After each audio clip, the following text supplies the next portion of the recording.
and welcome to this Goldfinger edition of the Bond Room Unlocked, whereby we take an item from this 27-year-old Bond collection and relate it to one of the films that we know and love through memorabilia, fan thoughts and so much more. And this week, with the help of Bond fan and our brother from Langley, J.T. Watson, we are going to discuss my favourite and possibly the most iconic Bond villain, Auric Goldfinger. Hi Victoria, this is J.T. Watson, your brother from Langley. How does Mr. Goldfinger rank as a villain? Well, on a scale of 0 to dastardly, I'd say he's evil to the core. He cheats at cards and golf just to win money, and if you look at his lifestyle and his vehicle and things like that, he really does not need the money. He holds his own criminal contractors captive for a presentation on his own egotism before he gasses them to death. When Operation Grand Slam goes south, he turns his back on some of his best people just to escape Fort Knox, which was all part of his backup plan to start with. So in short, he is immoral, wicked, a megalomaniac, and an ideal James Bond villain. Thanks, JT. So let's break down some of what JT has just spoken about. Now, Goldfinger does not like to lose, and he will do everything in his power to win, include cheating. And we first see him in the film playing rummy, and he does seem to have luck on his side. But that luck is in the name of Jill Masterson, his kept lady, who is informing him that of his opponent's hand from a hotel balcony location using binoculars and a listening device. And then secondly, we see Goldfinger cheating in one of my favourite scenes within the film, playing golf against Bond. In the high-stakes game, Bond suspects that his opponent is swapping the ball. You play a Schlesinger 1, don't you? Yes, why? This is Schlesinger 7. Here's my Penfold hearts. You must have played the wrong ball somewhere on the 18th fairway. We are playing strict rules, so I'm afraid you lose the hole and the match. JT also mentions that Goldfinger lives an affluent lifestyle. Remember, he drives a 1937 Rolls-Royce Phantom, driven by his chauffeur-stroke henchman, Oddjob, with a deadly bowler hat. And we know he loves to invest and that he's a shrewd businessman, and he absolutely loves gold. In fact, he says, I've been in love with its colour and its brilliance. And he even wears the colour yellow or gold, and it's great fun to spot them in each scene that he is in.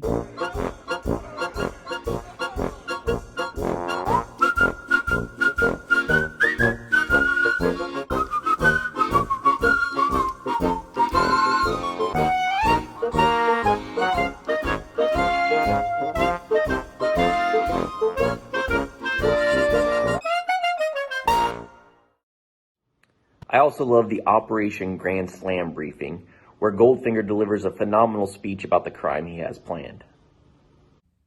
Absolutely, JT. I cannot agree with you more. This is, again, another favourite scene of mine.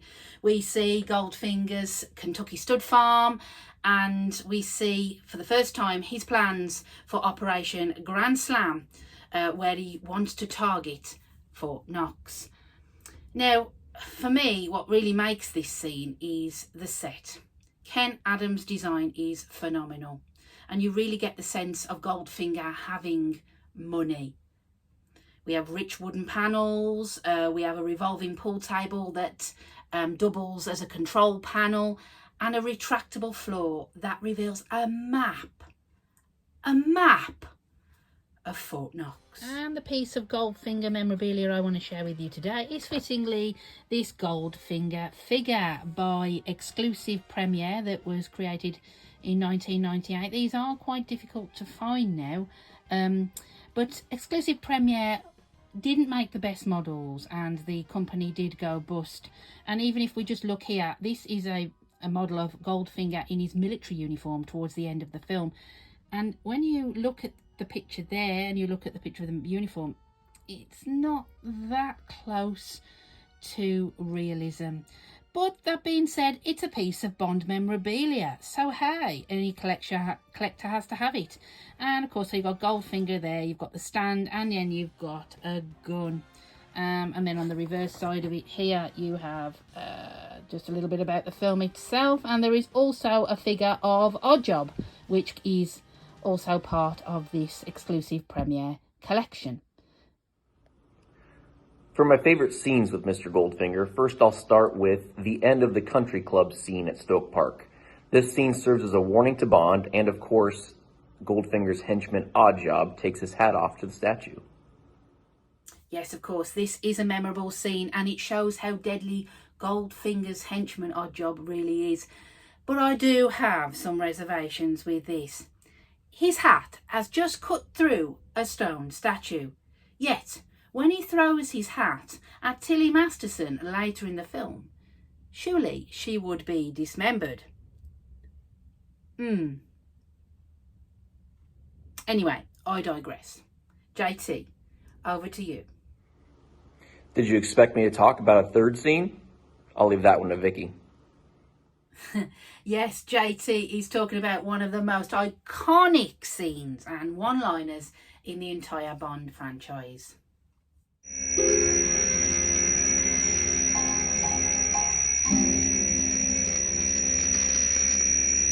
This is gold, Mr. Bond.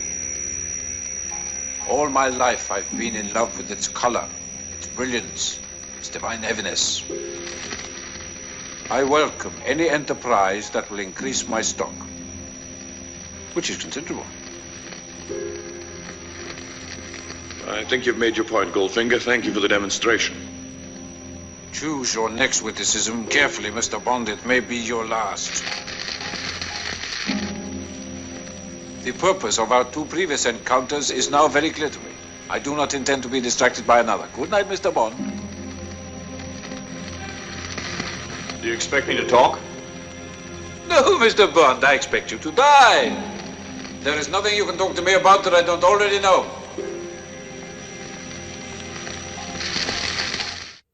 If you ask someone to name a Bond scene that is etched in their mind, this would be the scene that people would say. It's a great high-tech scene, coupled with all the menace and danger that EON Productions could muster.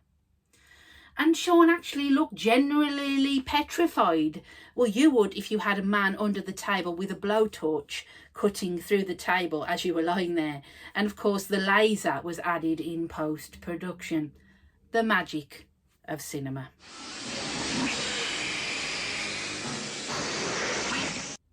So that's it. I hope you have enjoyed this brief look at Auric Goldfinger. If you've enjoyed this episode, then please give it an MI6 stamp of approval and click on the notifications below.